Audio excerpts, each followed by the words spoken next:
We're back. You know, my next guest from Buffy the Vampire Slayer, an angel, and now she's starring on the new Fox show True Calling. Please welcome Eliza Dushku.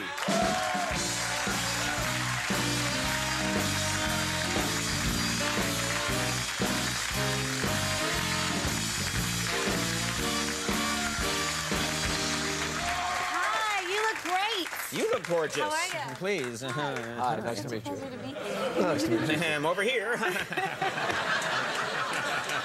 on? Hi, That guy had his chance, and now it's you and me. Not it.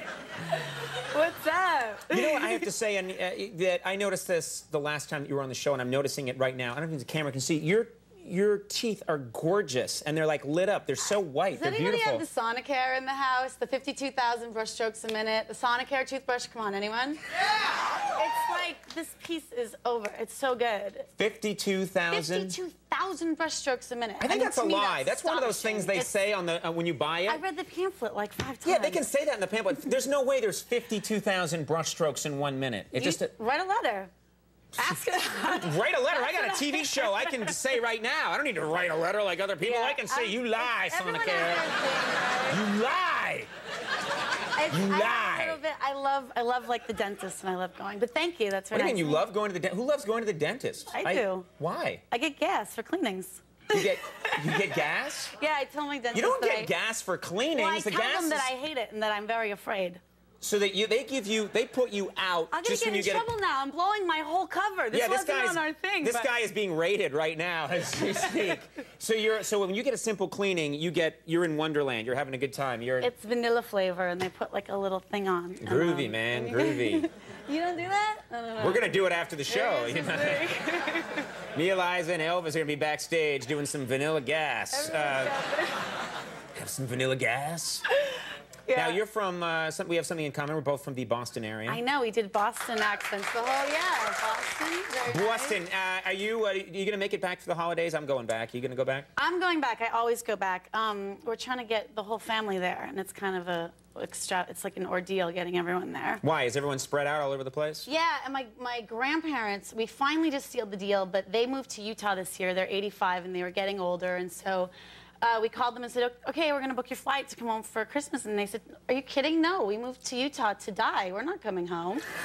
And I was like, they said that? You can't say that. And my aunt said, yeah, it's kind of a problem. Like, I try and introduce them to friends in Salt Lake. And they say, hi, so how do you like Utah? And my grandma's like, it's the most disgusting dry desert I've ever been to. But we came here to die, so it's fine.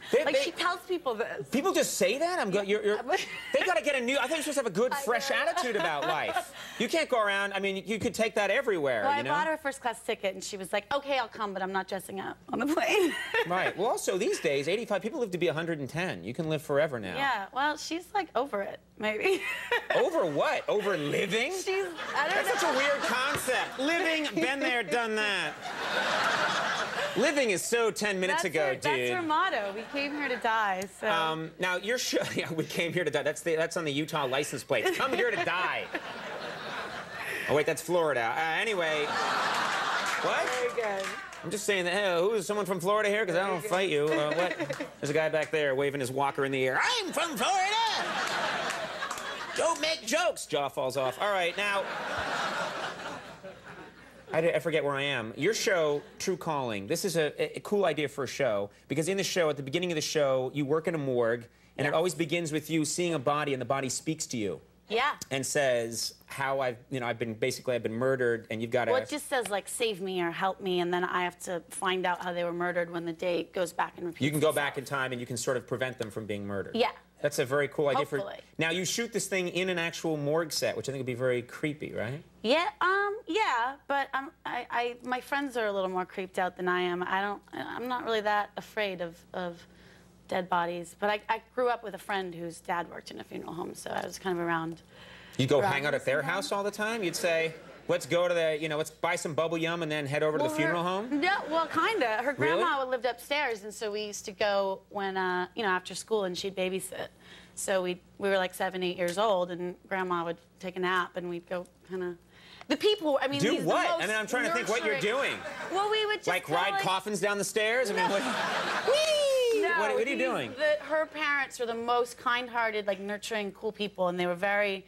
I mean, there was nothing, no, like, crazy kids running around doing anything. There was one time that it wasn't anything bad, but... Okay, let's talk about it. No, we went in one time, and there was an older woman who had passed away, and she was at the end of the viewing room in the casket, and so we kind of like scampered down and looked in, and she was laying there with her hands in her chest. So my friend Bernadette was her name. She said, hold her hand. And I'm going, are you crazy? Are you high? I'm like, no way, I can't. She said, I've done it. What, are you scared? And so, of course, I reached in, and I just kind of held her hand for a minute. And That's I went, nice. That's a good thing. Her hand's really cold, Bernadette. Bernadette? Bernadette, and I turned, and she was gone. And I like looked back down, and I was holding this woman's hand, and it was kind of like... And the old lady went, you have come to the forbidden zone. So I kind of was like, it was nice to meet you. I'm sorry. Nice to meet you? Yeah. Nice to meet you. Anyway, gotta go. I'm going this way, but... I was 7. It was. Oh, you were 7. Okay, yeah. you're very young. That's, yeah. Yeah, so you're okay. It was, but it was cool because it took away some of the fear around being around. You know, I think we're surrounded by death all the time, and we know so little about it, and that's one of the reasons why we're afraid of it. Let's talk about death just a little more. True Calling airs Thursday nights at 8 on Fox. Thank you so much for coming back. It, you're gonna have a good time. Now they're with you. Eliza Dushku, everyone, we'll be right back. Elvis Costello gonna sing a song.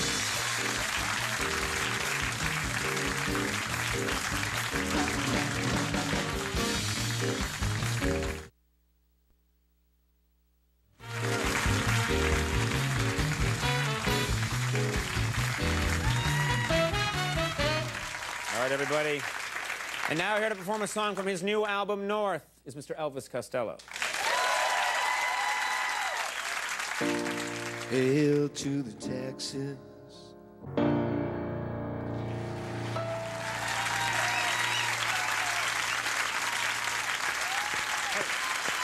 Thank you very much.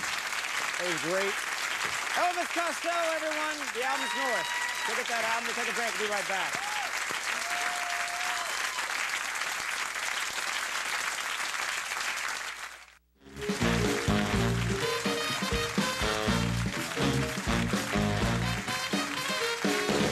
All right, everybody.